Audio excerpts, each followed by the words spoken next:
তাহলে দাদা হুজুর ওয়াজ করতেন, পরের দিন থেকে মসজিদে লোক বেড়ে যেত। দাদা হুজুর ওয়াজ করতেন, পরের দিন থেকে সুদখোর কমে যেত। দাদা হুজুর ওয়াজ করতেন, মদখোর তওবা তিল্লা করে নামাজি হয়ে যেত। বর্তমানে আমরা যতই করছি ততই বেড়ে যাচ্ছে। তার মানে কোনো একটার ঘাটতি ঘটছে। কথা বলেন ঠিক কিনা? ঘাটতি ঘটছে, অবশ্যই ঘটছে। আর এই ঘাটতি যে আমাদের ভিতরে ঘটছে, এইটাকে ছাড়ার জন্য কিন্তু এটাও এক ধরনের পরীক্ষা। রসুল বলেছেন, আসাদুন নাসে বালাউল আম্বিয়া, সবচেয়ে কঠিন পরীক্ষা নবীদের উপরে, সুম্মাল আউলিয়া, অতঃপর ওলিয়া উলিয়াদের উপরে, সুম্মাল মুমিনুন, অতঃপর মোমেনদের উপরে। কি বালা? কারণ হযরতে বেলাল ঈমান এনেছেন, তার গলায় দড়ি বেঁধে, পায়ে দড়ি বেঁধে টেনে টেনে নিয়ে যাওয়া হচ্ছিল। বর্তমানে যারা ঈমান এনেছে তাদের কি তেমন পরীক্ষা দিতে হচ্ছে মুফতি সাহেব? মোটেই দিতে হয় না। শুধু কোর্টে যাবে, এফিডেভিট করবে, নাম চেঞ্জ করবে, কলমা পড়বে, ইমানদার হয়ে যাবে। টানাটানি হেসড়া হেসড়ি জেল টেল কিছুই নাই। কিন্তু প্রাক ইসলামিক যুগে যখন মানুষ ঈমান আনতো, তাকে কিন্তু সহজেই ছাড়তো না। তাহলে রসুল বলেছেন পরীক্ষা কাদের বেশি? এক নম্বরে যারা নবীরা, তাদের পরীক্ষা বেশি। এই নবীদের পরীক্ষার কথা বলতে গেলে বহু সময়ের দরকার। তারপরে কারা? যারা আল্লাহর ওলি। যেমন হযরতে বেলাল ঈমান এনেছেন, গলায় দড়ি দিয়ে টানাটানি করা হয়েছে, তারপরেও তিনি আহাদ আহাদ শব্দ বলতে কোনোদিন ভুল করেননি। সকলেই বলেছিল, বেলাল এত কষ্ট সহ্য করছো কেন, এত মুসিবত সহ্য করছো কেন? তুমি তো শুধু আব্দুল্লাহর বেটা মোহাম্মদকে ছেড়ে দিলে আর কলমাটা ছেড়ে দিলে, তোমার জন্য আয়েশার আরাম আর সুব্যবস্থা হয়ে যাবে, বরং তুমি ছাড়ছো না কেন? হযরতে বেলাল বলেছিলেন, না, আমার জীবন থাকতে আমি ওইটুকুই ছাড়তে পারবো না। একটু জোরে বলেন, চিল্লে বলেন না সুবহানাল্লাহ। বর্তমানে ঈমান আনলে পরীক্ষা। কি পরীক্ষা? গলায় দড়ি দিয়ে টানার পরীক্ষা নয়, পায়ে রশি বেঁধে টানার পরীক্ষা নয়। মদ থেকে বেঁচে থাকা আপনার জন্য বড় পরীক্ষা, হারাম থেকে বেঁচে থাকা আপনার জন্য বড় পরীক্ষা, জুয়া থেকে বেঁচে থাকা আপনার জন্য অনেক পরীক্ষা, মিথ্যা থেকে বেঁচে থাকা আপনার জন্য অনেক কঠিন পরীক্ষা। বর্তমানে এই পরীক্ষায় আমরা পাস করতে অনেকেই পাচ্ছি না। কথা ঠিক কিনা বলেন? তাহলে এটা আমাদের পরীক্ষা। বর্তমান যারা ঈমান এনেছেন তাদের জন্য এগুলোকে সংযত রাখা, এগুলোকে ছেড়ে দেওয়া আমাদের জন্য কঠিন পরীক্ষা ছাড়া আর কিছুই নেই। বর্তমানে ঈমান রাখা বড় কঠিন। বর্তমান ফিতনার যুগ এত বেশি। রসুল বলেছেন, আমি ফিতনার দিকে ভয় করি, আমার উম্মতের ফিতনা। কতটাই ভয় করি?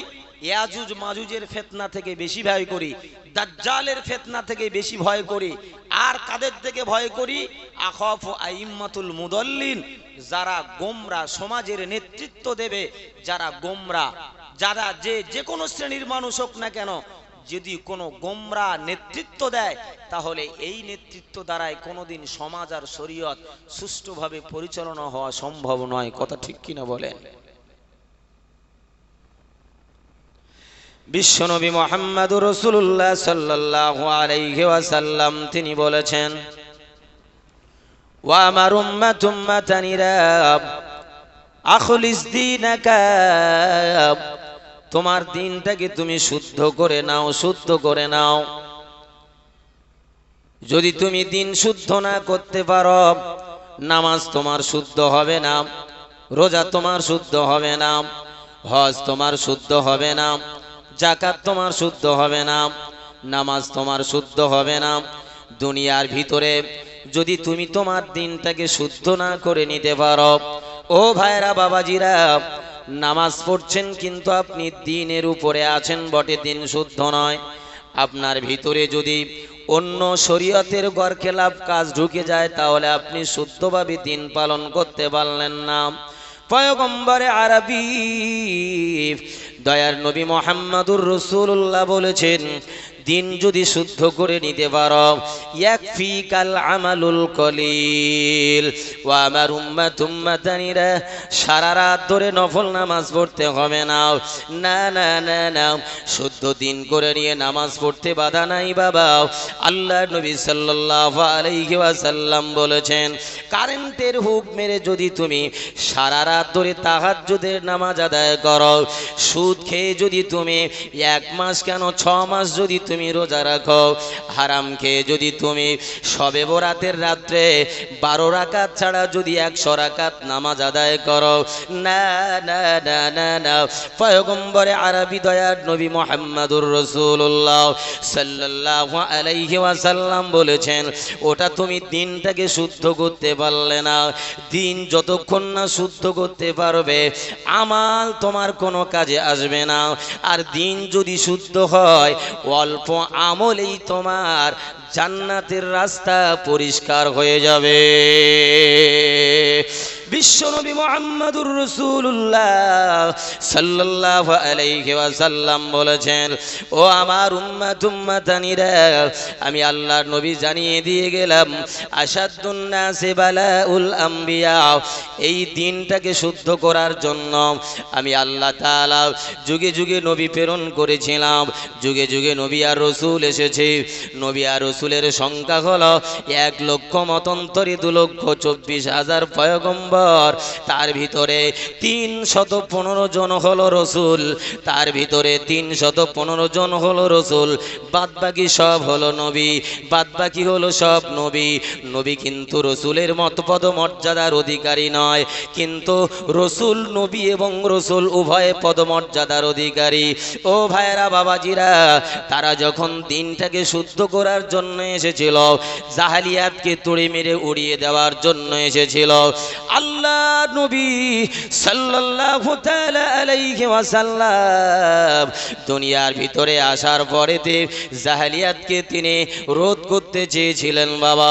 সতীদাহ প্রথাকে রোধ করতে চেয়েছিলেন, হারামকে রোধ করতে চেয়েছিলেন। ও ভাইরা বাবাজিরা, মানুষ মানুষের খুন খারাপি, মানুষ মানুষের অত্যাচার থেকে তিনি পরিশুদ্ধ করার জন্য এসেছিল। আল্লাহ নবী যখন এসে বলেছিলেন, কুলু লা ইলাহা ইল্লাল্লাহ তুফলিহুন, তখন এক শ্রেণীর মানুষ বলেছিল, ওয়া হুয়া মাজনুন, ওয়া হুয়া মাজনুন। আল্লাহ নবীকে বলেছিল, ইনি হলো পাগল। কেন পাগল? হারাম থেকে মানুষকে দূরে থাকতে রাখতে চায়, সুদ থেকে দূরে রাখতে চায়, জাহেলিয়াত থেকে দূরে রাখতে চায়, বরং জান্নাতের কথা বলে, জাহান্নামের কথা বলে, সেগুলো তো দুনিয়ার মাঝে দেখা যায় না। ইনি হলো পাগল, ইনি হলো পাগল। অথচ আমার আল্লাহ তাআলা তাদের জবাবে বলেছিলেন, ওয়ামা সাহিবুকুম বিমাজনুন। এই মক্কাবাসীরা, মদিনাবাসীরা, তোমরা কাকে পাগল বলছো? কাকে পাগল বলো? আমি আল্লাহ তাআলা বলছি, ওয়া আম্মা বিনি'মাতি রাব্বিকা ফাহাদ্দিস। হে নবী, মন খারাপ করবেন না, আমি আপনাকে অসংখ্য নিয়ামত দিয়েছি, আপনি গণনা করেও শেষ করতে পারবেন না। এই সুবহানাল্লাহর আওয়াজ এত আস্তে কেন? ফরমানিল ঢুকেছে নাকি? একটু চিল্লে বলেন। তাহলে আপনি যদি নামাজের কথা বলতে চান, কেউ বড় কথা বলবে, আপনি সহ্য করুন। আপনি রোজার কথা বলতে যাবেন, কেউ বড় কথা বলবে, আপনি সহ্য করুন। কেন করছেন না? বলছেন না কেন? একা কেন নামাজ পড়ছেন? কেন আপনি বলছেন না? বলা আপনার দায়িত্ব, বললেই আপনাকে বড় কথা বলবে। শোনেন, কেন শুনবেন না? নবী শুনেছেন, আপনি শুনবেন না কেন? ওইভাবে দিন প্রচার করছেন। ও তো মোরা নামাজি। একটা নামাজির থেকে অপর একটা নামাজি যদি তৈরি না হয়, তাহলে ও তো মোরা নামাজি। ও বাপ মরে গেল, ওর বাড়ি থেকে নামাজের পার্টি চাইলে পাওয়া যায় না। বলে, এই তোর বাপ এত বড় নামাজি ছিল, তুই নামাজ পড়িস নি? বলছে, বাপ পড়েছে, পার্টি টাটি পড়ে সব কবরে নিয়ে চলে গেছে, আর পার্টি টাটি কিচ্ছু নেই, তো মোরা নামাজি। রাখাল গরু চড়াচ্ছে, রাখাল গরু চড়াচ্ছে, একটা পথিক যেতে যেতে বলছে, এই রাখাল, গরু চোরাস মাঠে কটা মোরা আর কটা জ্যান্ত রে? বলে আপনার বাড়ি কোথায়? বলে কেন? বলছে সব ঘাস খাচ্ছে, সব পানি খাচ্ছে, তো মোরা জ্যান্ত বলছেন কেন? বলে না রে, এই জন্যই তুই রাখাল রে, কটা মোরা কটা জ্যান্ত গুনিস নি কোনোদিন? বলে আরে মশাই তো কোথাকার পাগল বলদি, তো বাড়ি গেছে গরু টরু বেঁধে বলছে মালিক আমি আর রাখালি করবো না। বলে কেন? বলছে আমি গরু চোরাচ্ছিলাম, আর একজন এসে বলছে এই কটা গরু? আমি বলেছি 10টা। তো কটা মোরা আর কটা জ্যান্ত? তা আমি বলছি সব ঘাস খাচ্ছে, সব পানি খাচ্ছে, তো মোরা কই? বলছে রে ওর মধ্যে মোরাও আছে জ্যান্ত আছে রে, ওর ভিতরে মোরা আছে জ্যান্ত আছে। বলে কিভাবে? বলে ওইগুলো হচ্ছে জ্যান্ত, একটার থেকে যারা আর একটা হয় ওগুলো জ্যান্ত, আর একটা থেকে একটাই চলে যায় ও হচ্ছে মোরা। তা আমরা বর্তমানে যা নামাজ টামাজ পড়ছি, আমরা কাউকে মানুষকে দাওয়াত দিতে পারছি না, কথা ঠিক কিনা বলেন?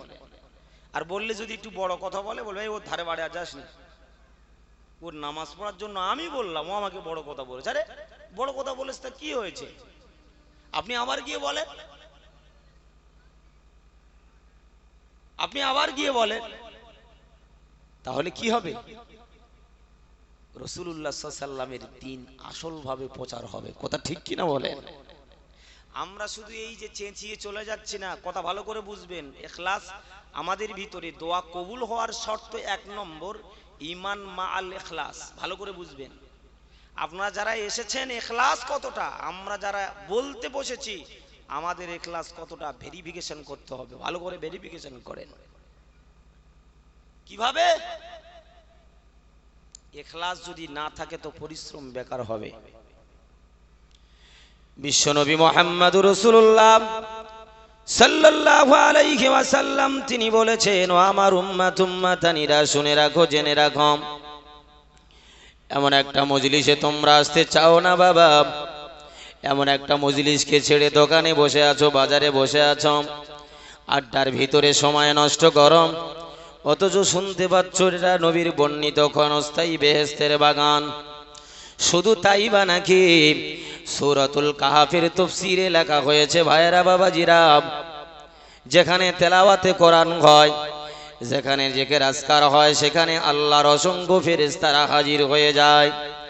সূরাতুল কাহফের ভিতরে তাফসীরে ইমাম জালালউদ্দিন সিউতি রাহমাতুল্লাহ আলাইহি, ও ভাইরা বাবাজিরা, তাফসীরে ইবনে কাসির হাফেজ ইমাদউদ্দিন ইবনে কাসির রাহমাতুল্লাহ আলাইহি বর্ণনা করে বলেছেন, না না না না না না, সূরাতুল কাহফ তেলাওয়াত করছিলেন আল্লাহ নবীর একজন সাহাবী, যার নাম হলো হযরতে উসাইদ বিন হুযায়র রাদিয়াল্লাহু তাআলা আনহু। আল্লাহর নবীর একজন প্রখ্যাত সাহাবী, নাম হলো উসাইদ বিন হুযায়র রাদিয়াল্লাহু তাআলা আনহু। সন্ধ্যার পরে মাগরিবের নামাজ অন্তে তিনি ঘরে বসে সূরাতুল কাহফ তেলাওয়াত করছিলেন, সূরাতুল কাহফ পড়ছিলেন। এমন সময় দেখা গিয়েছিল উঠোনে একটা ঘোড়া বাঁধা ছিল। যখন তিনি সূরাতুল কাহফ তেলাওয়াত করেন, ঘোড়াটা লাফালাফি লাফালাফি লাফালাফি করে, পড়া বন্ধ করে দিয়ে যখন আবার বাইরে আসে, ঘোড়াটা লাফালাফি বন্ধ করে দেয়, ঘোড়াটা লাফালাফি বন্ধ করে দেয়।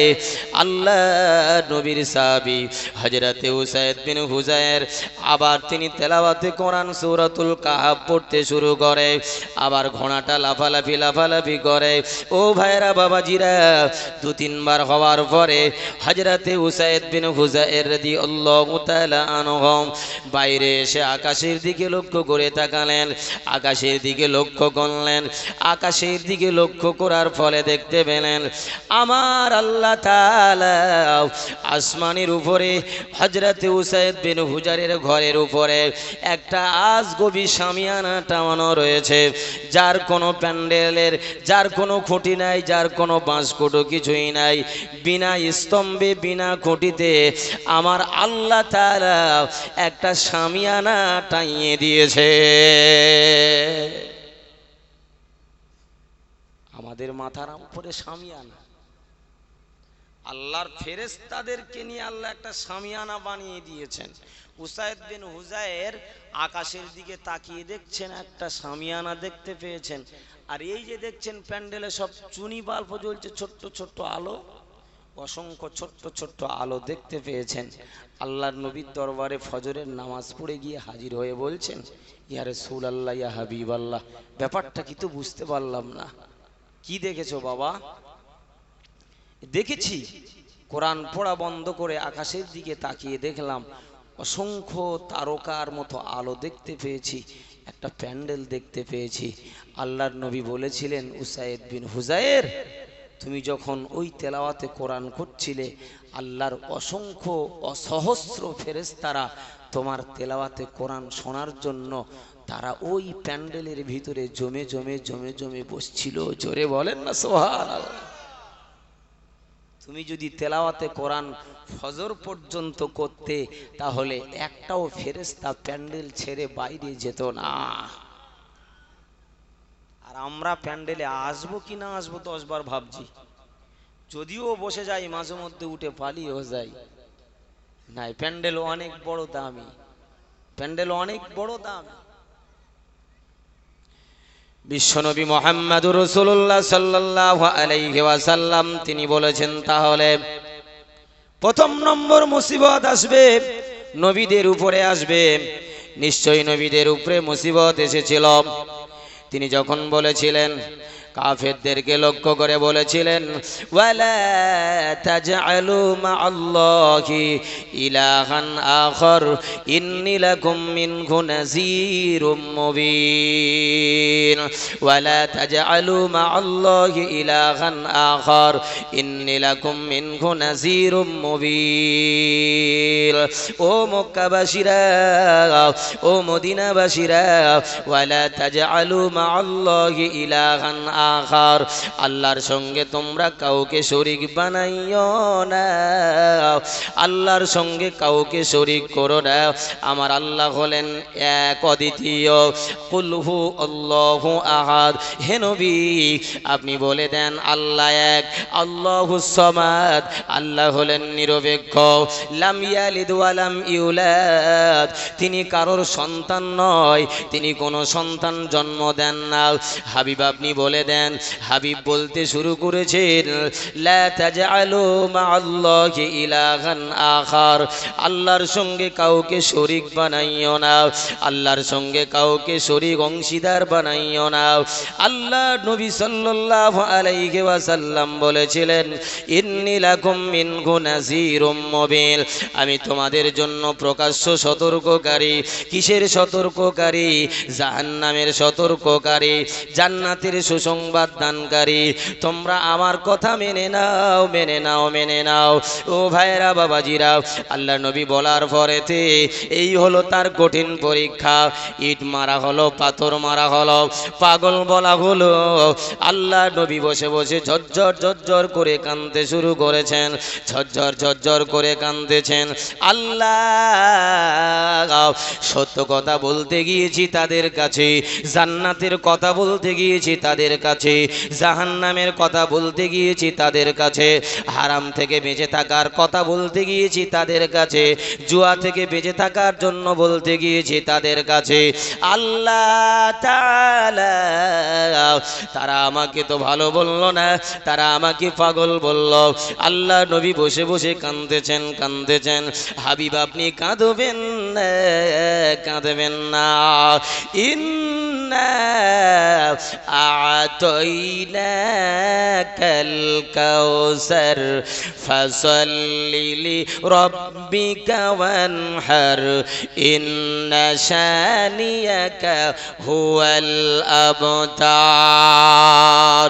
আয় আমার হাবিব, আপনি নির্বংশ নয়, আপনাকে পাগল বলেছে, আপনি পাগল নয়।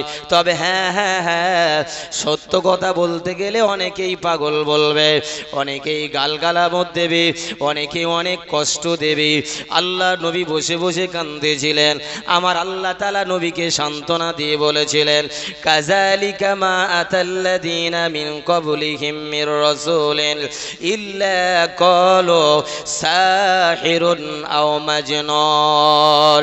আয় আমার হাবিব, শুধু আপনাকে পাগল বলে নাই, আদম নবীকে তারা পাগল বলেছিল, নূহ নবীকে তারা পাগল বলেছিল, আইয়ুব নবীকে তারা পাগল বলেছিল, ইব্রাহিম নবীকে তারা পাগল বলেছিল। পৃথিবীর মাঝে যত নবী আর রাসূল দ্বীনের কথা বলতে এসেছিল প্রত্যেককেই পাগল বলা হয়েছিল। আপনি কাঁদবেন না, কাঁদবেন না। কাযালিকা মা আতাল্লাযীনা মিন ক্বাবলিহিম মির রাসূলিন ইল্লা ক্বালু সাহিরুন আও মাজনুন।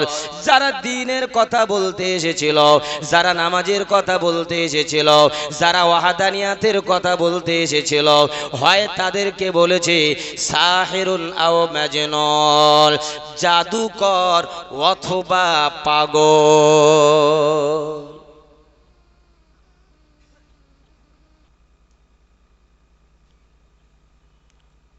আপনারা শুনেছেন না, রাজস্থানের আজমগড়ে খাজা আজমিরি এসেছিলেন, গোয়াল ঘরে গিয়ে অবস্থান করেছেন, তাড়িয়ে দেয়নি? বলে পাগলের তাড়া, পানি বন্ধ করে দে, এ রেখেছিস কেন এখানে? তা 40 দিন সাগরদের একজন বলেছিল, আনা সাগর থেকে 1 লোটা পানি নিয়ে আয় তো, এরা আমাকে পানি দেবে না, এমনিতেই পাগল বলছে আর আমাকে তাড়িয়ে দিচ্ছে, পানি দেবে না, 1 বদনা পানি এনে রাখ দিন। তো 1 বদনা পানি এনে রেখে দিয়েছে, আল্লাহর কুদরতে আনা সাগর শুকিয়ে গিয়েছে। এই সুবহানাল্লাহ জোরে বলবেন না? একটু চিল্লে বলেন না সুবহানাল্লাহ। তা আল্লাহ তাআলা যারা আল্লাহর গোলামি করে, যারা আল্লাহর কথা বলে, এদের পাগল বললেও যায় আসে না।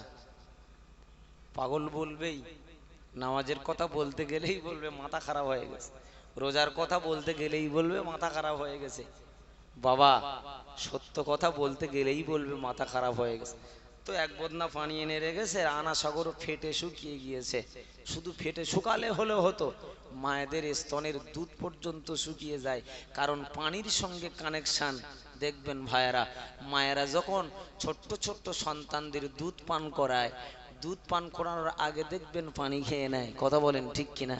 কেন? পানি খেয়ে নিলে দুধ সন্তানেরা ভালোভাবে পান করতে পারবে, দুধটা ঠিক ভালো মতো আসবে।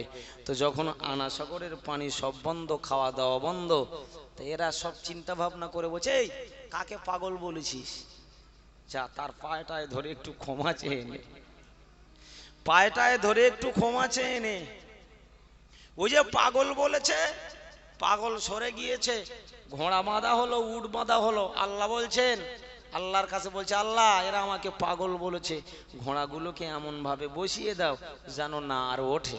তো যারাই বসেছে প্রত্যেকেই যেন একবার জনমের মতো বসে গেছে, আর কেউ উঠতে পারে না। জোরে বলেন না সুবহানাল্লাহ।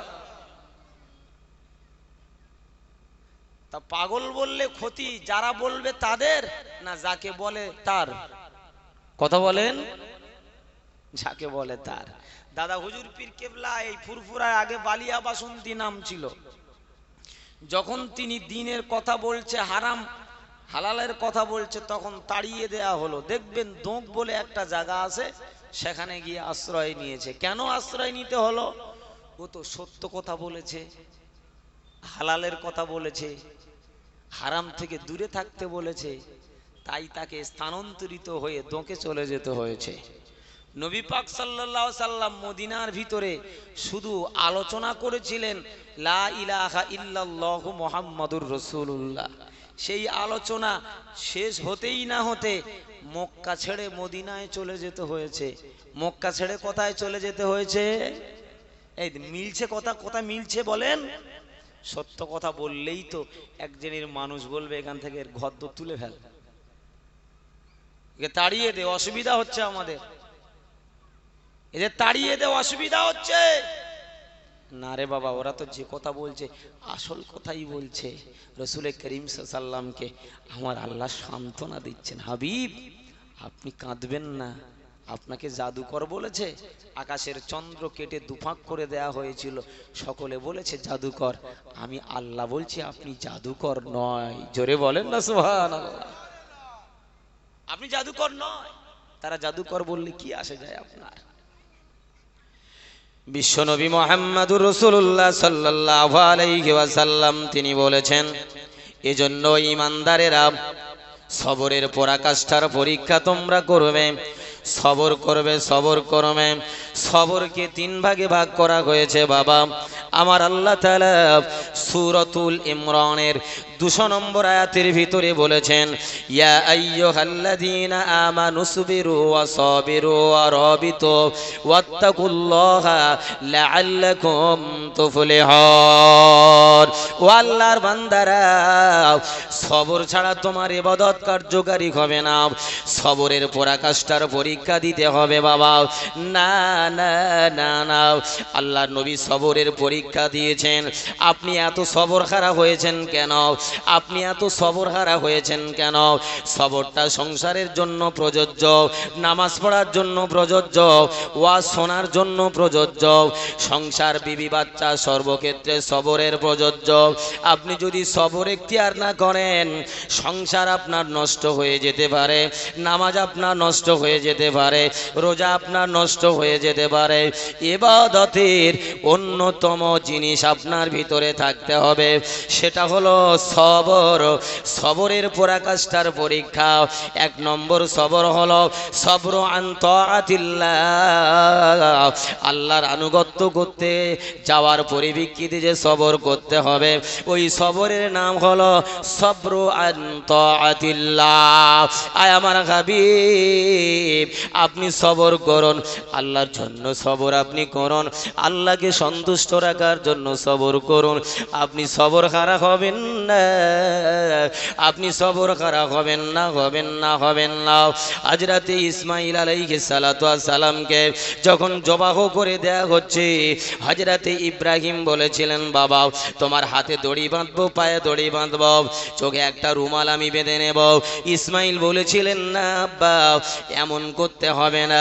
ইফআল মা তুমিরু সাতাজিদুনি ইনশাআল্লাহু মিনাস সাবিরিন।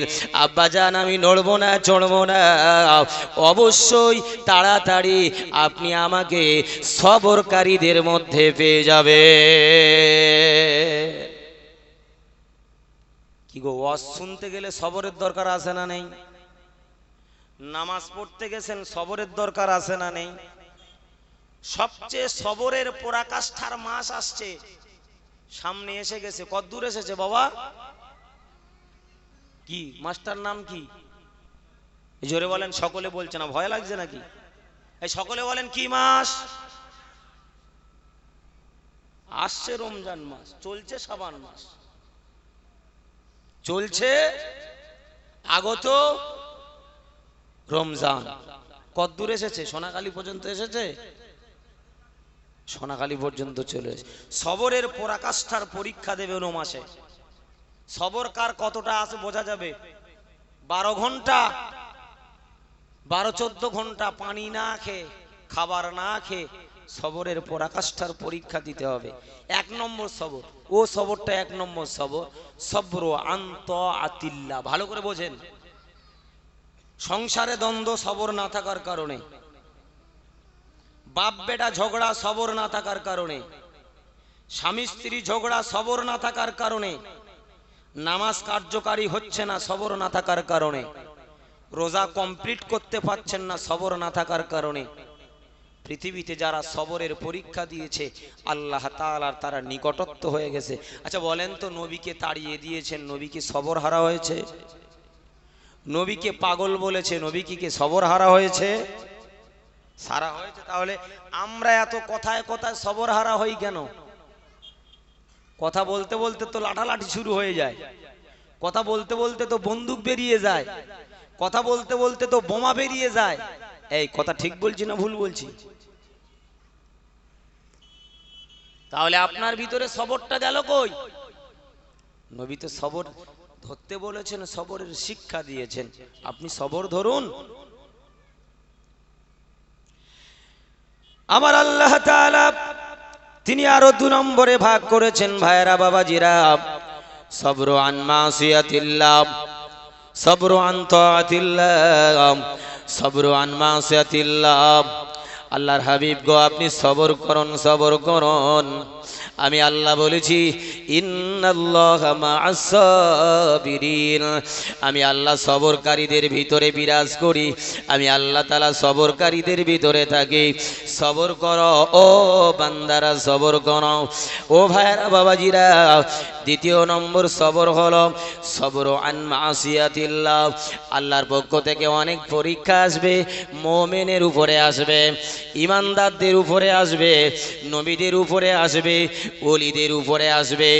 এই আল্লাহর পক্ষ থেকে যে কঠিন পরীক্ষা আসবে, এই কঠিন গজব আসবে, যে গজবে যারা সবর ধরে ঈমানটাকে অবিচলভাবে রাখবে, অটলভাবে রাখবে, আল্লাহ নবী বলেছেন তারা সবরের দ্বিতীয় কোয়ালিটি অবলম্বন করল, সবরু আন মাসিয়াতিল্লাহ। না না না, এমন সবর ধরেছিলেন আল্লাহর পয়গম্বর হযরতে আইয়ুব আলাইহিস সালাতু ওয়াস সালাম, এমন সবর ধরেছিলেন হযরতে আইয়ুব আলাইহিস সালাতু ওয়াস সালাম। না না না না না, আল্লাহ তাকে বড় অর্থশালী করেছিলেন, আল্লাহ তাকে ধন দৌলত দান করেছিলেন, আমার আল্লাহ তাআলা বড় বিত্তশালী দান করেছিলেন। ও ভাইরা বাবাজিরা, সর্ব অবস্থায় তিনি আল্লাহর ইবাদত বন্দেগী করে, আল্লাহর তাসবিহ জপমালা করে।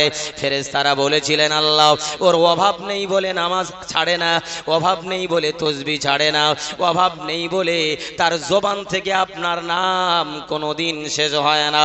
তাকে গরিব করে দেন, তাকে আপনি পরীক্ষার মধ্যে ফেলে দেন, দেখবেন আপনার নাম কোনোদিন ভুলেও নেবে না। আমার আল্লাহ বলে ঠিক আছে। আইয়ুব আলাইহিস সালাতু ওয়াস সালামের সব কিছুই নষ্ট হয়ে গেল বাবা, এমনকি বিবিরা পর্যন্ত চলে গেল। বিবিরা পর্যন্ত চলে যাবার পরে একটাই মাত্র বিবি ছিল, যার নাম হলো রহিমা, যার নাম হলো রহিমা। ও ভাইরা বাবাজিরা, দুনিয়ার মাঝে মানুষের অনেক বিবি থাকে বাবা, দুটো তিনটে অনেক বিবি থাকে, কিন্তু আসল আর নকল চেনা বড় কঠিন। আসল নকল চেনা কঠিন না? আসল নকল চেনা কঠিন। স্বামী গেছে বিদেশে কাজ করতে, বিবি আসে, বিবি আবার হুক লাগানো শুরু করে। এই হুক বোঝেন আপনারা? হুক, হ্যাঁ, কারেন্ট চুরি করা। আর ঘরের বউরা হুক মারা মানে কি? পরকিয়া করে। এ কথা বুঝতে পারেন না? আছে না নেই? স্বামী গেছে আপনার কল্যাণের জন্য, স্বামী গেছে 1 মাস 2 মাস আসে না, ও অন্যজনের সঙ্গে হুক মেরে লাইন নেওয়া শুরু করে। জোরে বলেন না নাউজুবিল্লাহ। মোদি সরকারের হেকমত ছিল না মুসলমানদের তালাক নিয়ে কথা বলা, কিন্তু আজকের কথা বলছে কেন? আমাদের অজ্ঞতার কারণে। বিবিকে আমরা হেফাজত করতে পারি না, নামাজ পড়ছি, রোজা রাখছি, সব করছি, বিবি কিন্তু দাইয়ুস মার্কা হয়ে যাচ্ছে। আমি নিজে দাইয়ুস মার্কা হয়ে যাচ্ছি, বিবিকে সংযত রাখতে পারি না। কথা ঠিক কিনা বলেন? ওই দেখেন দোকানে যান, কথা মিলিয়ে নেন, কটা মহিলা আজ পুরুষ আছে দেখে নেবেন। অথচ দেখা যাবে ওই যে উপরে তাকালে, উপরে থুতু ফেললে দেখবেন নিচের গায়ের দিকে চলে আসছে। কথা ঠিক কিনা বলেন? সব বিবি চলে গেল, একজন আছে, তা তুই যাস না কেন? বলছে আপনি আমার স্বামী, আমি আপনাকে ছেড়ে চলে যেতে পারি না। আইয়ুব আলাইহিস সালাতু ওয়াস সালাম আল্লাহর কাছে দোয়া চাইলেন, রব্বি আন্নি মাসানিয়াদ দুররু ওয়া আনতা আরহামুর রাহিমিন। আল্লাহ তাআলা বলেন, আইয়ুব আমি আল্লাহ তোর রোগ ভালো করে দিয়ে দিলাম। বলুন সুবহানাল্লাহ। তুমি ধৈর্যের পরাকাষ্ঠার পরীক্ষা দিয়েছো, সবর আন মাসিয়াতিল্লাহর পরীক্ষা দিয়েছো। আমি আল্লাহ তোমাকে যে পরীক্ষায় ফেলেছি, সেই পরীক্ষায় তুমি পাস করে গিয়েছো। আমি আল্লাহ তোমার তামাম রোগ ভালো করে দিয়েছি। বলুন সুবহানাল্লাহ। সবরু আন মুসিবাতিল্লাহ, আল্লাহর পক্ষ থেকে মুসিবতে সবর করেছেন বাবা। আর একটা সবর আমি আপনাদের কাছে বলে যাই বাবা, ও ভাইয়েরা বাবাজিরা, সবরু আন মাসিয়াতিল্লাহ, গুনাহ থেকে বেঁচে থাকার সবর। সবরু আন মুসিবাতিল্লাহ, আল্লাহর পক্ষ থেকে মুসিবত আসলে আপনি সবর করবেন। আপনি বড় গরিব, রোগের পর রোগ হয়, বিবির ডাক্তার দেখে পারা যায় না, বাচ্চার ডাক্তার দেখে পারা যায় না, রোগের পর রোগ হয়, না না না, আপনি সবর করুন, আপনি ইমানদার। আল্লাহ নবী বলেছেন আসাদুন নাসি বালাউল আম্বিয়া, সবচেয়ে কঠিন পরীক্ষা হবে নবীদের, সুম্মাল আউলিয়া, অতঃপর আউলিয়াদের পরীক্ষা করা হবে, সুম্মাল মুমিনুন, অতঃপর তোমরা যারা ঈমান এনেছো, ঈমানের কলমা পড়েছো, লা ইলাহা ইল্লাল্লাহ মুহাম্মাদুর রাসূলুল্লাহ, আমানতু বিল্লাহি ওয়া মালাইকাতিহি ওয়া কুতুবিহি ওয়া রুসুলিহি ওয়াল ইয়াউমিল আখিরি ওয়াল কদরি খাইরিহি ওয়া শাররিহি মিনাল্লাহি তাআলা ওয়াল বা'সি বাদাল মাউত। এমন ঈমান তোমরা যারা এনেছো, তোমাদের জন্য আরেকটা পরীক্ষার বিষয় হলো সবরু আন মাসিয়াতিল্লাহ, গুনাহ থেকে বেঁচে থাকার একটা সবর রয়েছে। যখন আপনি দেখবেন ফজরের আগে সুবে কাজবে আপনি সেহরি পান করলেন, আপনার মনের ভিতরে যদি সবর না থাকে, দেখবেন 12টার পরে একটুখানি পানি খাবো না, একটুখানি কি খাবো, বিড়ি খাবো না কি খাবো, তামাক খাবো, মনের ভিতরে উদয় হয়। আপনি যদি সবরের সঙ্গে বলেন আল্লাহ আমার জীবন চলে গেলেও রোজাটা ভাঙবো না, আমার জীবন চলে গেলেও আমি নেশার বস্তু মুখে দেব না, জীবন চলে গেলেও আমি তামাক গালে দেব না, আল্লাহ নবী বলেছেন এখানে তুমি একটা সবরের পরীক্ষায় পাস করে গেলে, সেটা হলো সবরু আন মাসিয়াতিল্লাহ, তুমি গুনাহ থেকে বেঁচে থাকার সবর করলে, আমি আল্লাহ তাআলা বলছি যারা এমন সবর করে ইন্নামা ইউআফাস সাবিরুনা আজরাহুম বিগাইরি হিসাব, এই যে সবরের পরাকাষ্ঠার পরীক্ষা দিয়েছ, আমি আল্লাহ তাআলা ওই সবরকারীদের জন্য এমন সওয়াব দান করি যে সওয়াবের কোনো সীমা রেখা থাকে না। আর একটু চিল্লে হবে না? আর একটু উচ্চ কণ্ঠে হবে না? দেখেছেন নামাজ পড়েছেন, সবরের সঙ্গে পড়েন, নামাজ পড়ার যে সওয়াব পাবেন সবর রাখার জন্য বেশুমার সওয়াব পাবেন। রোজা রেখেছেন সবরের সঙ্গে, সবর করার বদলা আল্লাহ নিজেই দেবেন। আমরা নামাজ পড়ি 5 মিনিট, নামাজের ভুল শুধরানোর জন্য দোয়া চাই 10 মিনিট। তার মানে কি গাছের গোড়া কেটে দিয়ে মাথায় পানি ঢালা হয়? এই কথা ঠিক কিনা বলেন? বলে দোয়াটা আজ পড়ার দরকার নেই, একটু দোয়াটা কায়দা করে করে দে। আরে বাবারে, দোয়া কায়দা করে করলে হয়ে যাবে? আপনি পড়লেন না, নামাজে সই 10 মিনিট দোয়া চাইবেন কেন? দোয়া থেকে আরো 5 মিনিট কেটে নেন, নিয়ে নামাজে আরো 5 মিনিট যোগ করে দেন। নামাজের মূল জিনিসে যদি ভুল কম হয়, তাহলে আল্লাহ বলছেন, নবী বলছেন আখলিস দীনাকুম, তোমার দিন শুদ্ধ হলো, অল্পই দোয়া চাইলে দোয়া কার্যকারী হয়ে যাবে। এই সুবহানাল্লাহ জোরে বলেন। তার মানে কি নামাজে ফরমালিন, দোয়া চেয়ে ফরমালিন কমিয়ে দিচ্ছেন, এটা কি করে হয় বলেন? এটা তো হওয়া সম্ভব নয়।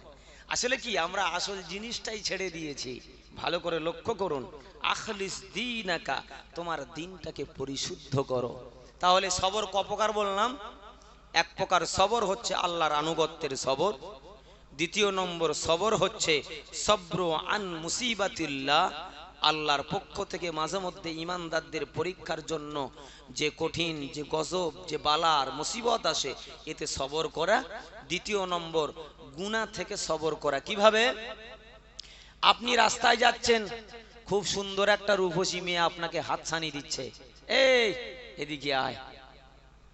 আপনি রাস্তায় হেঁটে যাচ্ছেন, একজন ব্যক্তি মদখোর ডাকছে, এই চল আজকের মদের আড্ডায় যাই। কি গো, মদের আড্ডায় গেলে গুনাহ হবে না নেকি হবে? ওই সুন্দরী রূপসীর আহ্বানে গেলে গুনায় জড়িয়ে যাবেন না, গুনাহ থেকে বেঁচে থাকবেন। তাহলে ও বেঁচে থাকাটা ওই জওয়ানটার জন্য কত বড় কষ্টকর বলেন তো? সবর রাখার দরকার না? না, এই কথা বলেন না কেন? কিন্তু এখন দেখবেন জলসা জলসার মতো হয়, আর ওদিকে রং নাম্বারে ফোন করে মাঝে মধ্যে জলসার মজলিসে বিয়েও দিতে হয়। কথা ঠিক কিনা বলে? পৃথিবীতে যত বিড়িখোর হয়েছে নিজের গাঁটির টাকায় খেয়ে বিড়িখোর হয়নি, লিখে রেখে দেন। নিজের গাঁটির টাকায় বিড়ি খায়নি সে। প্রথমে বন্ধুর সঙ্গে বেড়াতে যাচ্ছে, বন্ধু বিড়ি খাচ্ছে, তো বলে কি খাচ্ছিস? বলে এক টান খেয়ে দেখ। তোর কিনে খেতে হবে না, আমি দিচ্ছি, তুই এক টান খেয়ে দেখ না।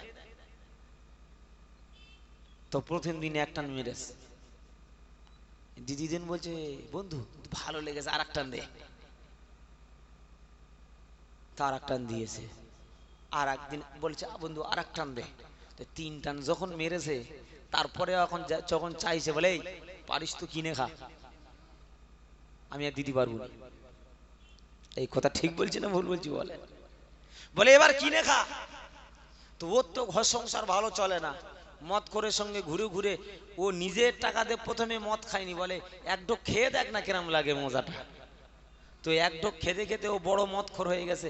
এখন বিবির বাজার করার, শাড়ি কেনার টাকা নেই, যা আছে জুয়া টুয়া খেলে, যা আছে বিক্রি করে মদের আড্ডায় যায়। ও বড় সহবতে সহলে তোরা সাহলে কোনান, সাহাবতে তাহলে তোরা তাহলে কোনান। ও যে মদখোরের সহবত পেয়েছে, তো ও প্রথমে নিজের টাকায় মদ খায়নি, ও বন্ধুর টাকায় মদ খেয়ে বড় মদখোর তৈরি হয়েছে। ও বিড়িখোর, প্রথমে নিজের টাকায় বিড়ি খেয়ে বিড়িখোর হয়নি, বন্ধুর টাকায় বিড়ি খেয়ে ও বিড়িখোর বেনেছে। ও যে জুয়াখোর, ও নিজে প্রথমে জুয়া খেলেনি, বন্ধুর সঙ্গের সাথী হয়ে জুয়া খেলে খেলে আজকের বড় জুয়াখোর হয়েছে। কথা ঠিক কিনা বলেন?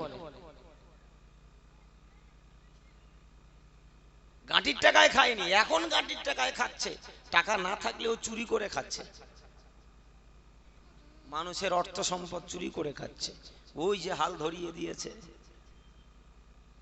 আপনি একটা নামাজি সঙ্গী হয়ে যান, একটা রোজাদারের সঙ্গী হয়ে যান, একটা ভালো মানুষের সঙ্গী হয়ে যান, তাহলে আল্লাহ আপনার জীবন, আপনার সবকিছুকেই আল্লাহ পরিবর্তন করে দেবেন। বলুন সুবহানাল্লাহ। বিশ্বনবী মুহাম্মদুর রাসূলুল্লাহ সাল্লাল্লাহু আলাইহি ওয়াসাল্লাম বলেছেন, সবরের ভিতরে কঠিন সবর হচ্ছে সবরু আন মাসিয়াতিল্লাহ, গুনাহ থেকে বেঁচে থাকার সবর। ভাইরা বাবাজিরা, ওই সবর, তার একটা দৃষ্টান্ত আমি আপনাদের ভাতি ভিতরে মাঝে দিয়ে যাই। ভাইরা লক্ষ্য করুন, ওই সবর গুনাহ থেকে বেঁচে থাকার সবর, মদ থেকে বেঁচে থাকার সবর, দোকান থেকে দূরে থাকার সবর, না বাজার থেকে দূরে থাকার সবর, অশ্লীল কথা থেকে বেঁচে থাকার নাম সবর। সবর কোন সবর? আল্লাহর পয়গম্বর হযরত ইউসুফ আলাইহিস সালাতু ওয়াস সালামকে ভাইরা কুয়ার ভিতরে ফেলে দিল। বাবা না একটা কারণে ফেলে দিল। বাপ শুধু ইউসুফ নবীকে ভালোবাসে, আমাদের মহব্বত করে না, ভালোবাসে না। ভুলিয়ে ভাইলে আব্বাজানের কাছ থেকে নিয়ে চলে গেল, কুয়ার ভিতরে ফেলে দিল। আমার আল্লাহ তাআলা কুয়াটাকে ওয়াটার প্রুফ করে দিলেন। বাবা জান্নাতি একটা পোশাক ইউসুফ আলাইহিস সালাতু ওয়াস সালাম দাদার সূত্রে তিনি পেয়েছিলেন। ওই জামাটা তিনি জিব্রাইলের মারফতে পরে নিয়েছিলেন। কুয়ার পানি এক ফোঁটা তার গায়ে লাগে নাই। বাবা কুয়া থেকে বার করে নিল, একটা কাফেলা এসে বাহির করে নিল, অথচ ওই কুয়ার পানি লবণাক্ত ছিল। ভাইরা বাবাজিরা, যে কাফেলা উট চালনা করে নিয়ে যাচ্ছিল, উট একটা চললে সেখান থেকে লাইন ধরে সব উট চলে। বাবা প্রথম উটটা আমার আল্লাহ তাআলা বলে দিয়েছিলেন, উঠ রে, আমার ইউসুফ নবী কুয়ার ভিতরে পড়ে আছে, তুই অন্য কোনো কুয়ার কাছে যাবি না, তুই চলে যা। ইউসুফ নবী যে কুয়ার ভিতরে পড়ে আছে, ওই কুয়ার পাশে বসে যাও, যাতে করে কাফেলারা ওই কুয়া থেকে পানি তুলে পান করতে গেলে আমি আল্লাহ তাআলা ওই বালতির উপরে জিব্রাইলের মারফতে আমি ইউসুফ নবীকে উঠিয়ে দেব।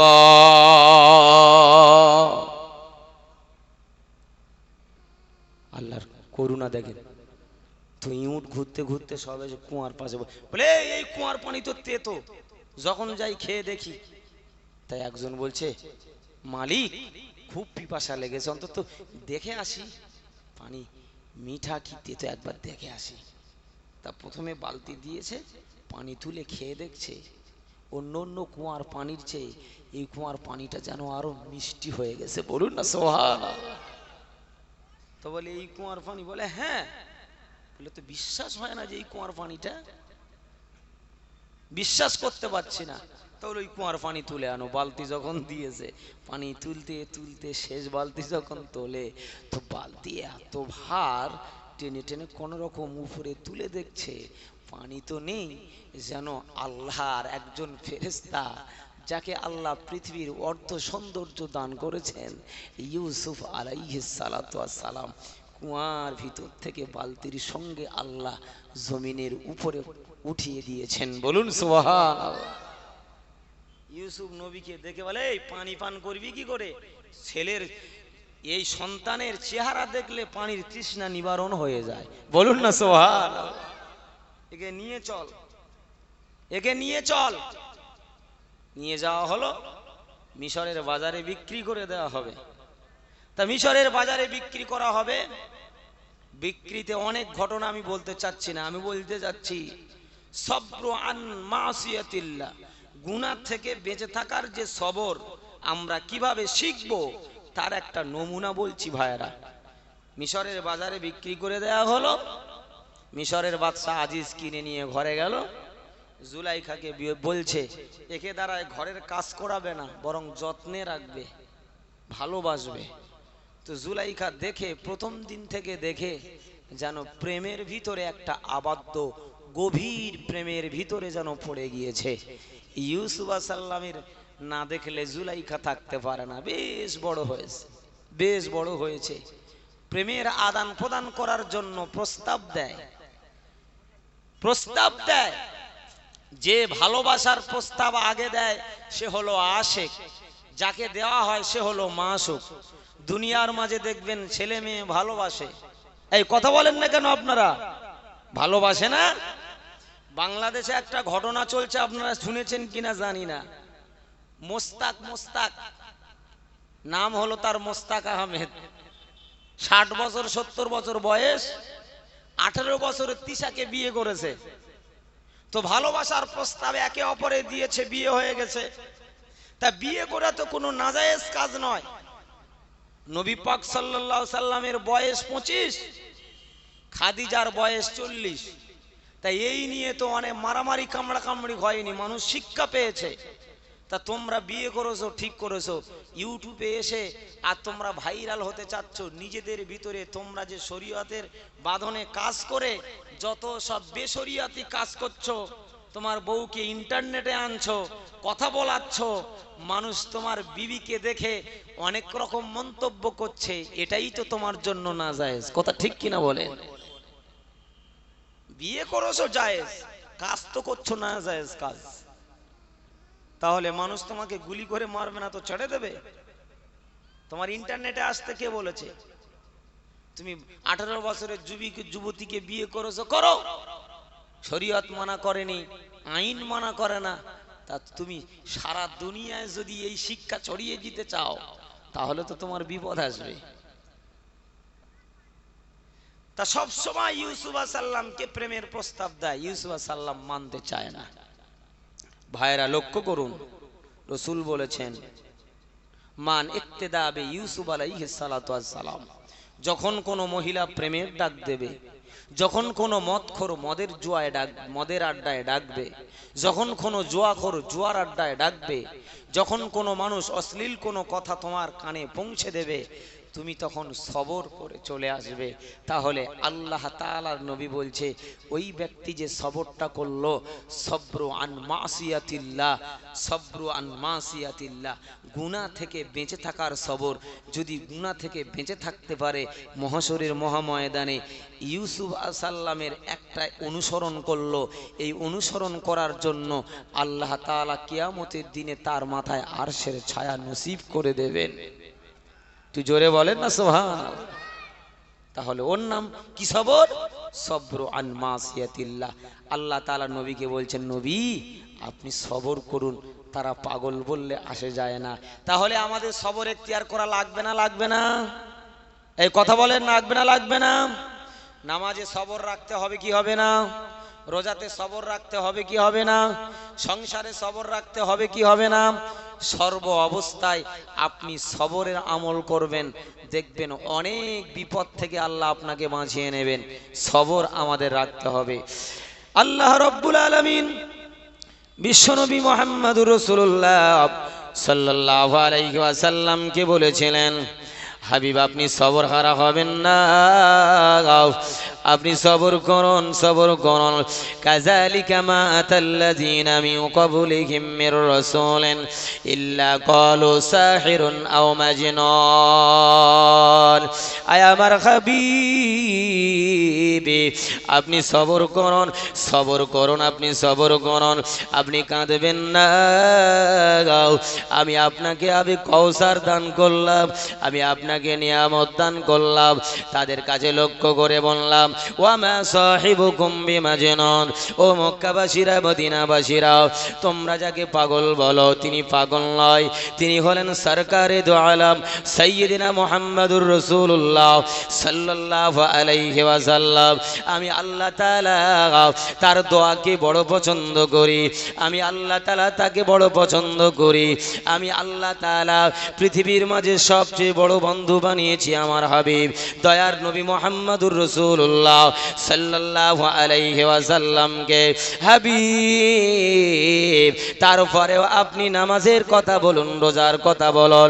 আল্লাহর হাবিব তিনি বলছিলেন, তিনি ওয়াজের মজলিসে ওয়াজ করতেন। হযরতে আবু হুরায়রা রাদিয়াল্লাহু তাআলা আনহু একদিন তানার ওয়াজের মজলিসে গিয়ে হাজির। যে ওয়াজে জাহান্নামের কথা আমার নবী বলেন, জান্নাতের কথা আমার নবী বলেন।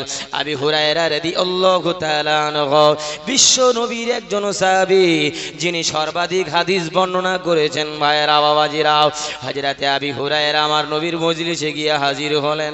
আল্লাহ নবীর কথা শুনতে শুনতে আবু হুরায়রা দেওয়ানা হয়ে গেলেন, আবু হুরায়রা পাগলে পারা হয়ে গেলেন।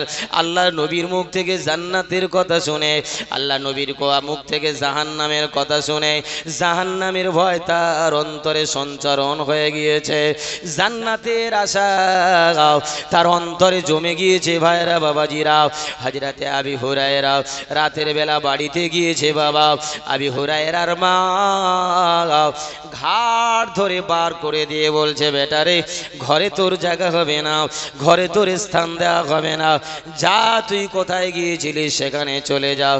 আবু হুরায়রা ঠান্ডার সমাতি সারা সারা সারা সারা রাত ধরে ঠান্ডার ভিতরে বসে থাকে। বাবা বাড়িতে জায়গা হলো না, মা শুতে দিল না, ঘুমাতে দিল না, বাড়িতে জায়গা দিল না। আবু হুরায়রা রাতের আধারে পড়ে থাকি। মা বারবার বলে, আবু হুরায়রা যার কাছে তুমি যাও তার কাছে যাওয়ার জন্য আমি তোমাকে বড় কষ্ট দিই, তুমি তার সহবতটা ছেড়ে দাও। তিনি যে কথা বলে সে কথাকে তুমি অমান্য করো না, ছেড়ে দাও। আবু হুরায়রা বলেন, মা আল্লাহ নবী বলেছেন, লা তুমিনু হাত্তা আকুনা হাব্বা ইলাইহি মিন ওয়ালিদিহি ওয়া ওয়ালাদিহি ওয়ান নাসি আজমাইন। আল্লাহ নবী বলেছেন, মান ক্বালা লা ইলাহা ইল্লাল্লাহ ফাদাখালাল জান্নাহ। এই হাদিসের অপোজিটে হাদিস এনেছেন। আল্লাহ নবী বলেছেন, লা তুমিনু হাত্তা আকুনা আহাব্বা ইলাইহি মিন ওয়ালিদিহি ওয়া ওয়ালাদিহি ওয়ান নাসি আজমাইন। ভাইরা, হাদিস দুটোর ব্যাখ্যা দুরকম হয়ে গেল। আল্লাহ নবী বলেছেন, মান ক্বালা লা ইলাহা ইল্লাল্লাহ ফাদাখালাল জান্নাহ, কিন্তু অপর হাদিসে বলছেন শুধু কলমা পড়লে হবে না, হাত্তা আকুনা হাব্বা ইলাইহি মিন ওয়ালিদিহি ওয়া ওয়ালাদিহি ওয়ান নাসি আজমাইন। এতটাই ভালোবাসতে হবে নবীকে, কতটা তার মাপকাঠি বর্ণনা করে দিয়ে আল্লাহ নবী বলেছেন, মিন ওয়ালিদিহি ওয়া ওয়ালাদিহি, তোমার মা আর তোমার বাপের চেয়ে, ওয়ান নাসি আজমাইন, এবং তামাম পৃথিবীতে যার সঙ্গে তুমি ভালোবাসা স্থাপন করেছো, জমি তুমি ভালোবাসো, জায়গা ভালোবাসো, অর্থ সম্পদ ভালোবাসো, বিবি বাচ্চা ভালোবাসো, টাকা পয়সা ভালোবাসো, ঘর দোর ভালোবাসো, আমি নবী ভালোবাসার মাপকাঠি নির্ণয় করে দিয়ে গেলাম। তোমার জায়গা অপেক্ষা যদি আমার ভালোবাসা না হয় তাহলে আমি বললাম তুমি মোমেন হতে পারলে না। তোমার মা অপেক্ষা যদি আমার ভালোবাসা বেশি না হয় তাহলে তুমি কমপ্লিটলি ইমানদার হতে পারলে না। তোমার অর্থ সম্পদ এমনকি তোমার জান অপেক্ষা আল্লাহ আল্লাহ নবী শেষে বললেন, ও আমার উম্মাত উম্মাতানিরা, তোমরা কেমন আমাকে ভালোবাসো জানি না। আল্লাহ নবী বলেছেন, দোয়া কবুল হওয়ার দ্বিতীয় নম্বর শর্ত হলো আমার সুন্নত, আমার সুন্নত, আমার সুন্নত। ওই সুন্নত যদি কোনো আলেমের ভিতরে না থাকে, ওই সুন্নত যদি কোনো পীরের ভিতরে না থাকে, ওই সুন্নত কোনো মুফতি সাহেবের ভিতরে যদি না থাকে, ওই সুন্নত যদি কোনো হাজী সাহেবের ভিতরে না থাকে, ওই সুন্নত কোনো বক্তা সাহেবের ভিতরে না থাকে, সারা রাত কেন লিখে রেখে দেন, আমি বলে যাচ্ছি কিয়ামত পর্যন্ত দোয়া চাইলে ও দোয়া প্যান্ডেলের উপরে পৌঁছাবে না।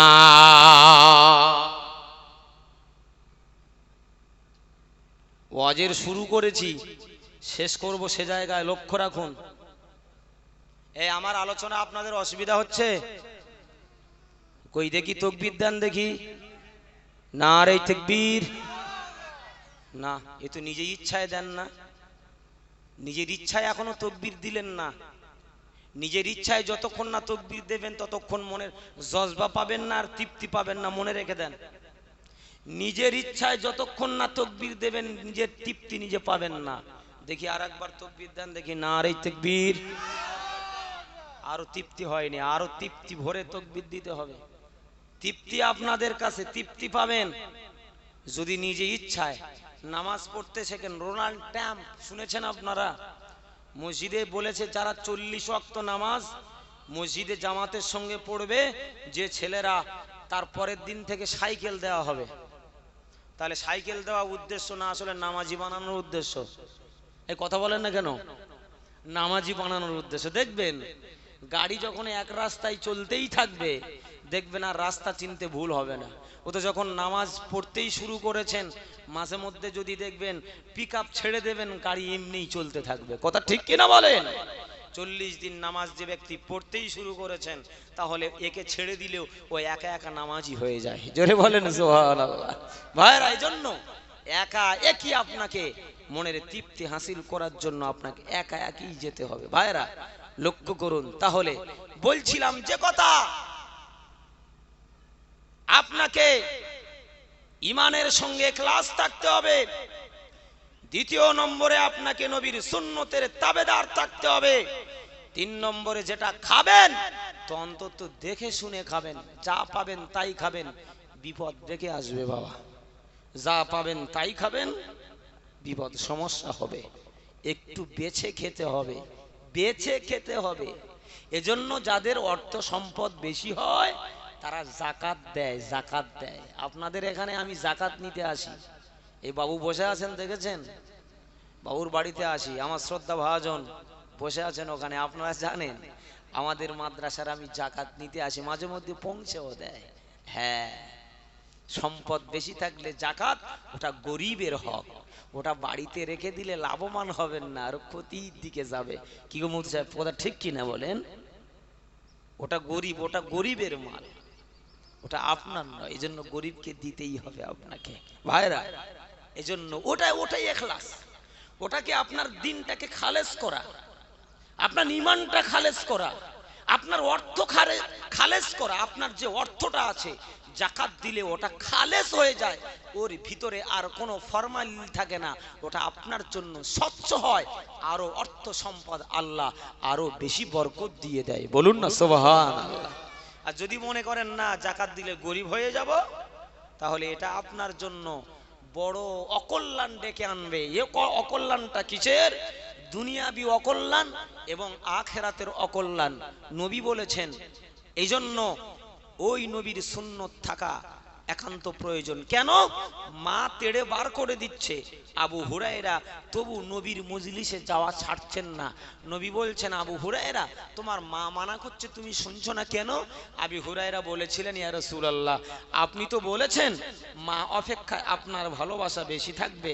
মা অপেক্ষায় শুধু তাই নয়, বাপ অপেক্ষায় আপনার ভালোবাসা বেশি থাকবে, অর্থ অপেক্ষায় আপনার ভালোবাসা বেশি থাকবে। এমনকি আমি আবু হুরায়রা আমার জীবন অপেক্ষায় আপনার ভালোবাসা বেশি থাকবে। তারপরেই তো আপনার সাহাবী হতে পারবো, তারপরেই তো আমি কমপ্লিটলি মুমিন ইমানদার হতে পারবো। জোরে বলেন না সুবহানাল্লাহ। ও ভালোবাসা আর আমাদের ভালোবাসা এ কতটা তফাৎ দেখেন তো।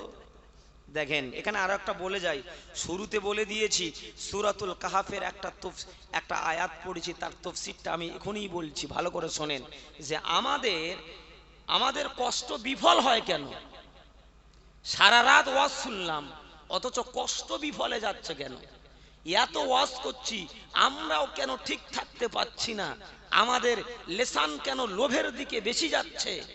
10,000-এ হয় না, আরো লাগবে 15,000, 15,000-এ হয় না 20,000, 20,000-এ হয় না 50,000 হবে। এই লালসার জিহ্বাটা বেড়ে যাচ্ছে কেন? এটা কি একটু সংযত রাখা যায় না? এই কথা ঠিক কিনা বলেন? এটা কি একটু সংযত করা যায় না? অবশ্যই যায়। যায় না কেন?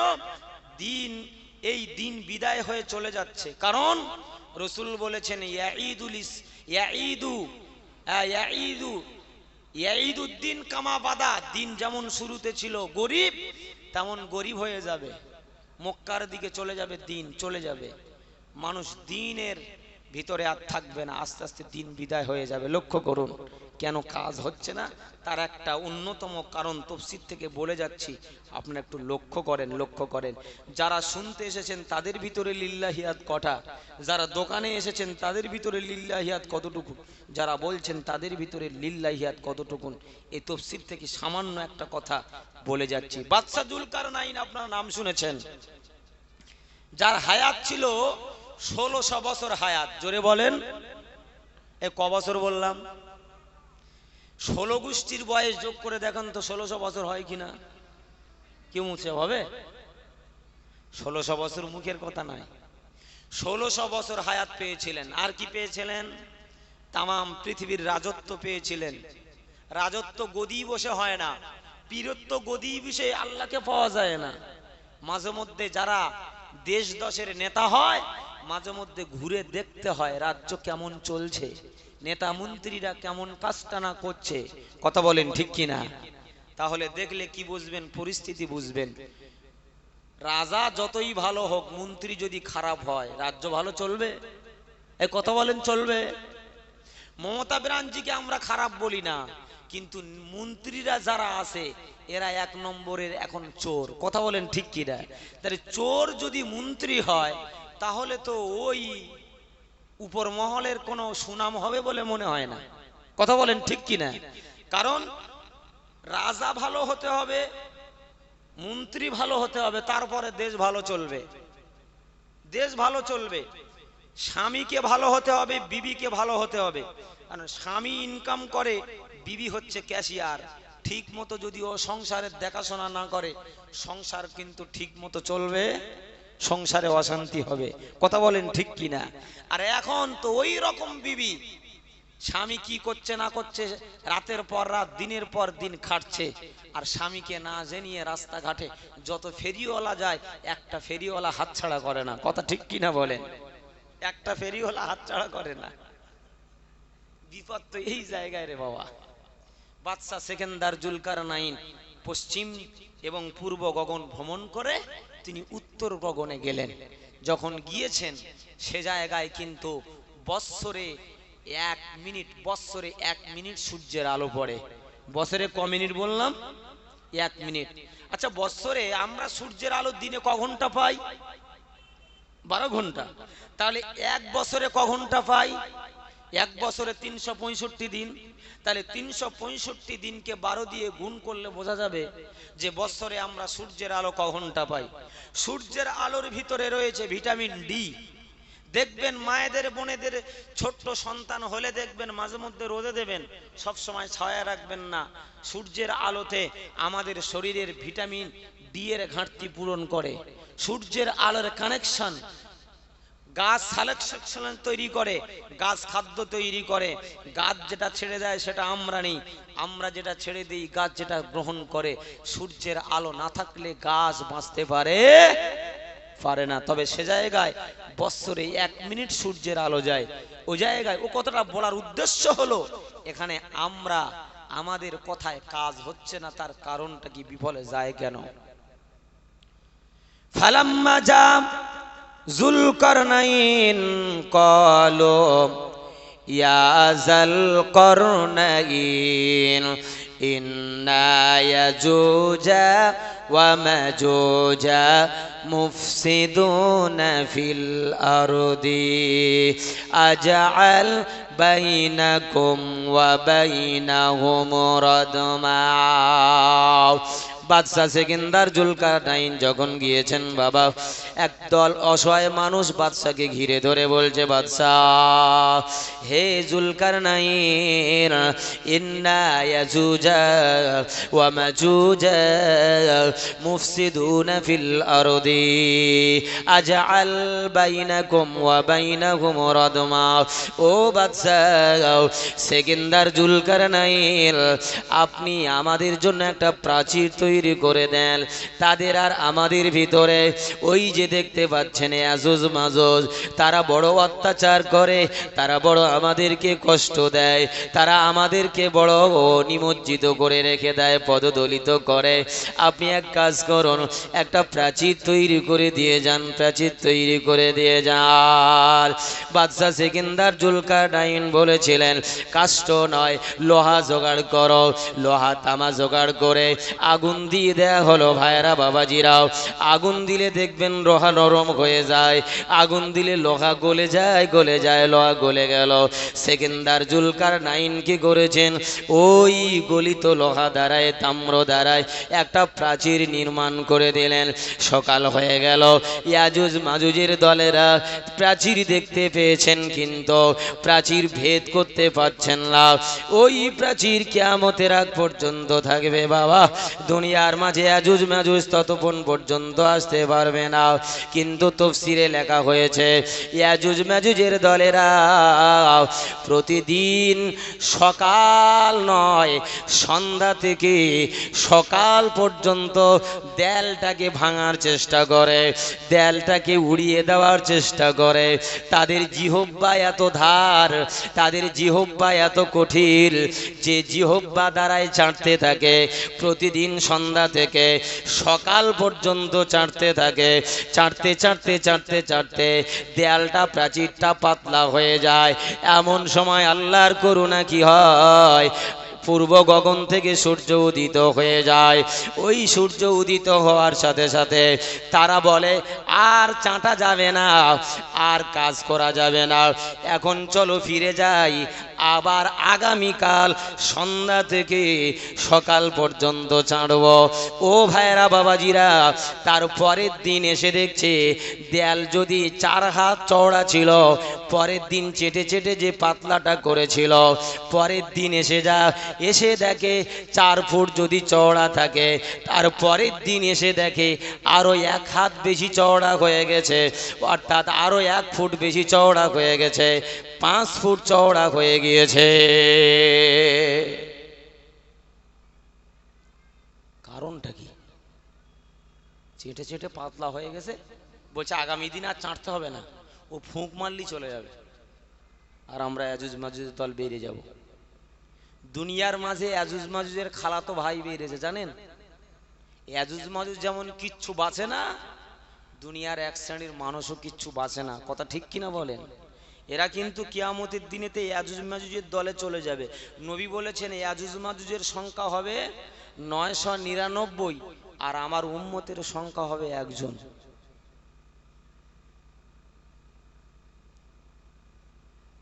কি উম্মত সাহেব, ঠিক বলছি? উম্মতে মুহাম্মাদি 1 জন, ইয়াজুজ মাজুজ হবে 999 জন। ভেবে দেখেছেন আপনারা কিভাবে আমাদেরকে ছেঁকে ধরবে, কিভাবে উম্মতে মুহাম্মাদিদের ছেঁকে ধরবে?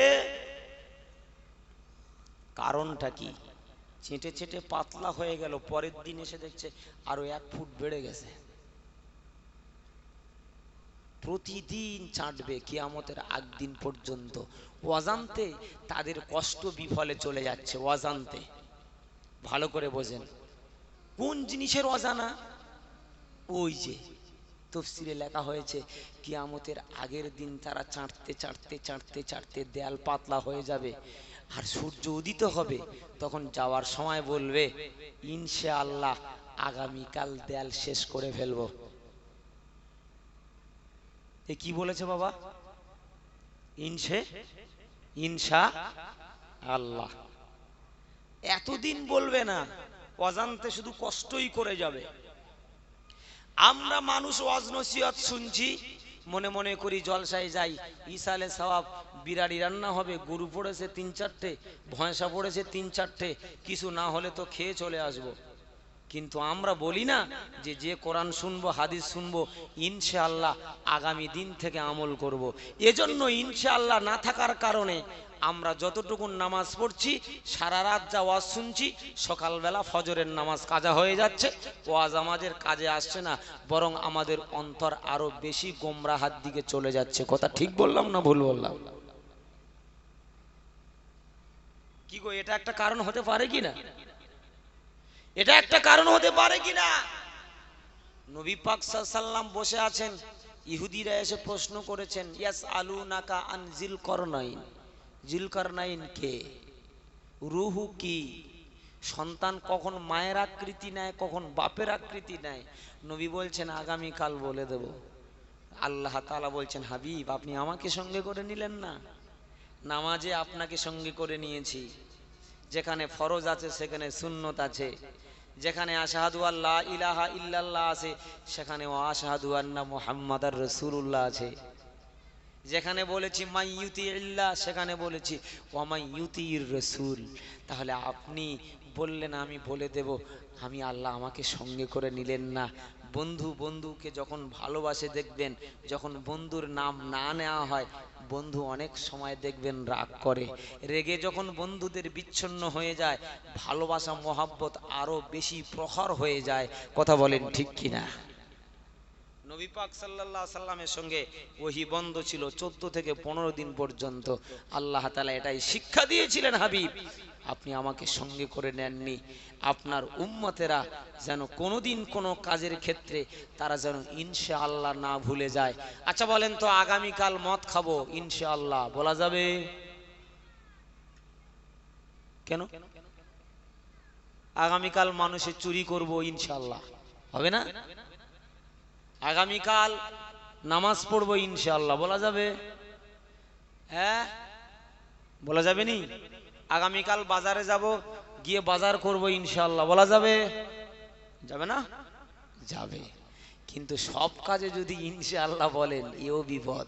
ওই যে আমরা যখন ছাত্র ছিলাম, তখন আমাদের শিক্ষক মহাশয় একটা গল্প করেছিলেন, বলছে বাবা শোনো তোমরা একটা গল্প শুনবে। ওই যে ইয়াজুজ মাজুজের দল, তারা প্রাচীর ভেদ করতে পারবে না, অজান্তে তাদের সারা রাতের কষ্ট বিফলে যায়।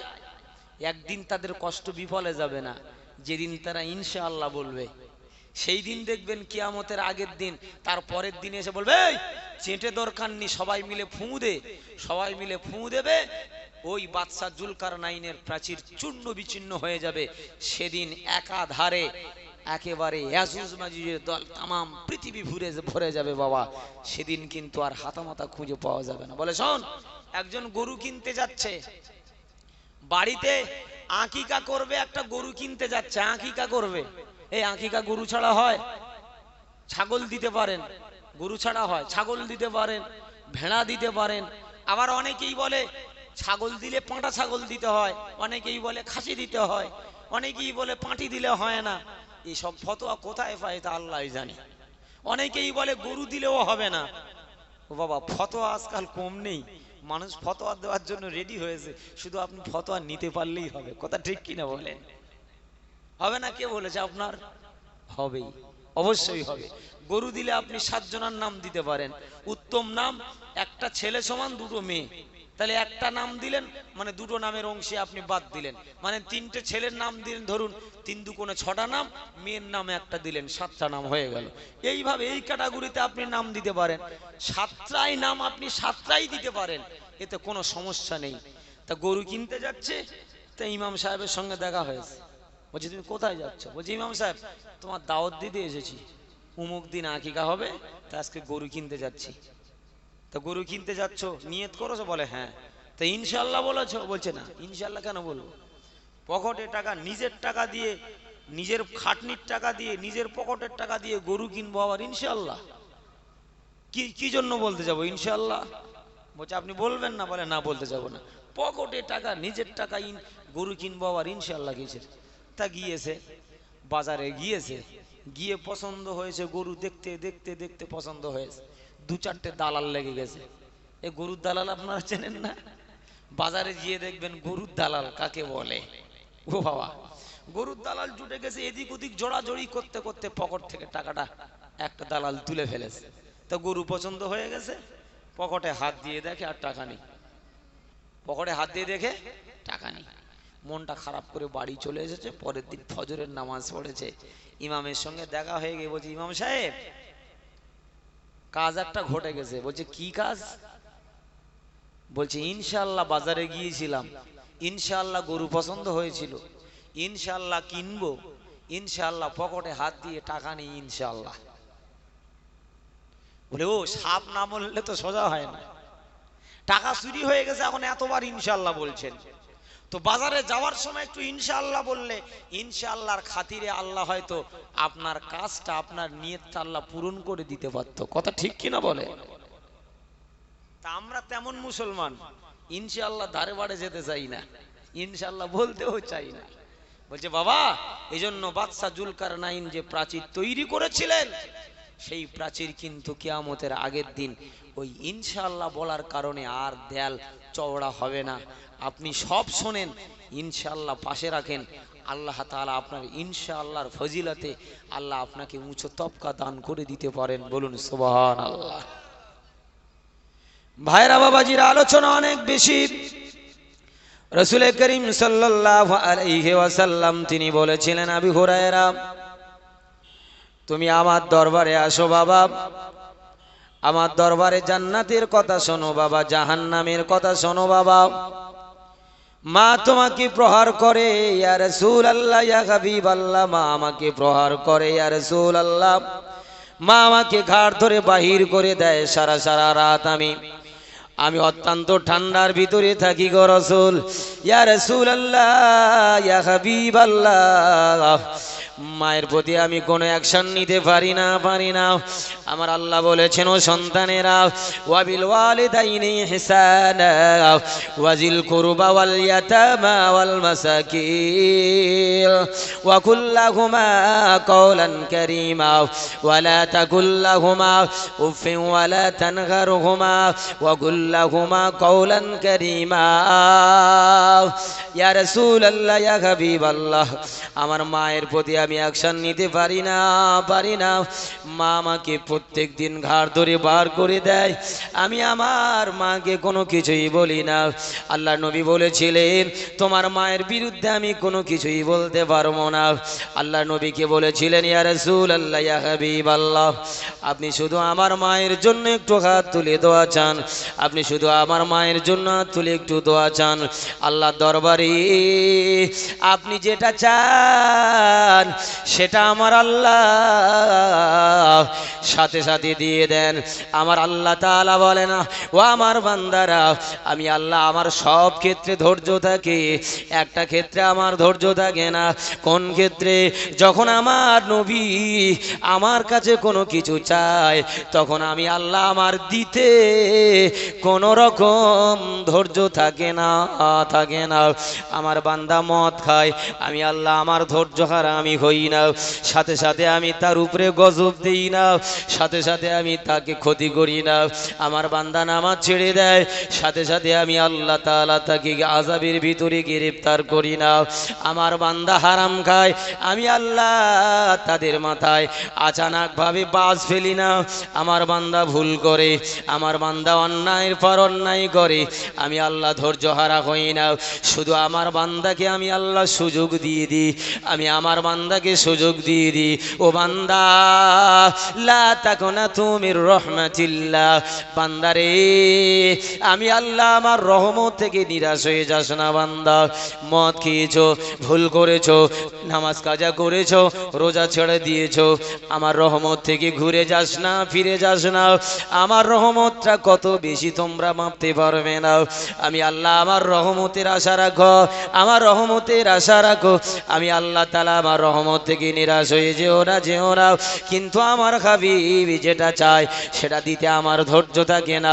কারণ জানেন না আপনারা, আল্লাহ নবী নামাজ আদায় করছিলেন, যে মসজিদ আছে একটা মসজিদে কিবলাতাইন বলে, আজও পর্যন্ত দুটো মেম্বার রয়েছে বাবা, আজও পর্যন্ত দুটো মেহরাব রয়েছে।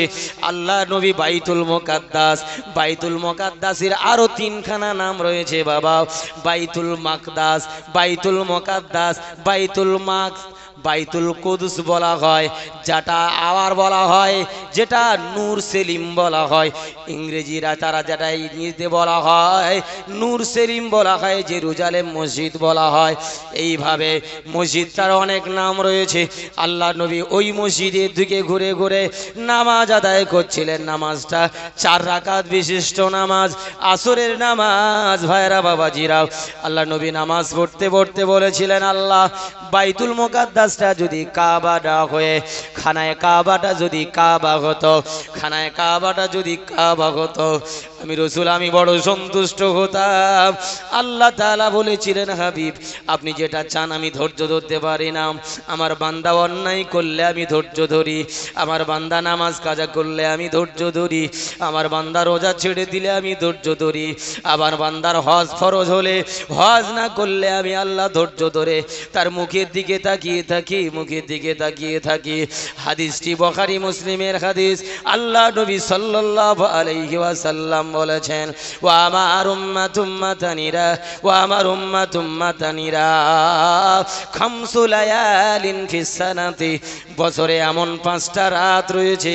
আল্লাহ নবী বলেছেন, আমার আল্লাহ তাআলা ডাক দিয়ে বলে, আনাল মালিকু মান জাল্লাযী ইয়াদউনি ফাস্তাজিবা লাহু, মান জাল্লাযী ইয়াসআলুনি ফাউতিয়াহু, মান জাল্লাযী আস্তাগফিরুনি ফাআগফার লাহু।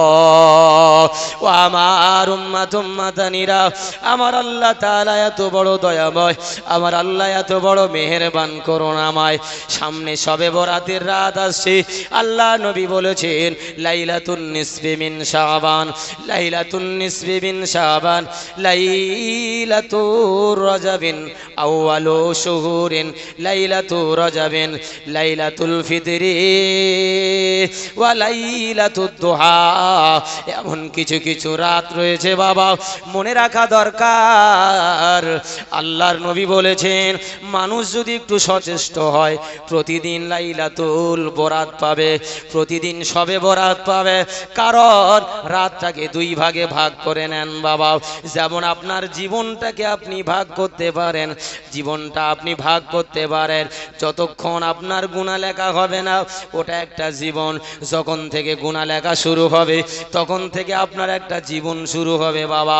এজন্য আল্লাহ নবী বলেছেন, রাতটাকে 2 ভাগে ভাগ করো। রাতের 1 ভাগ চলে গেলে আমার আল্লাহ তাআলা গফফার নামক নাম নিয়ে, সত্তার নামক নাম নিয়ে, রহমান নামক নাম নিয়ে, রহিম নামক নাম নিয়ে আমার আল্লাহ প্রথম আসমানে চলে আসে।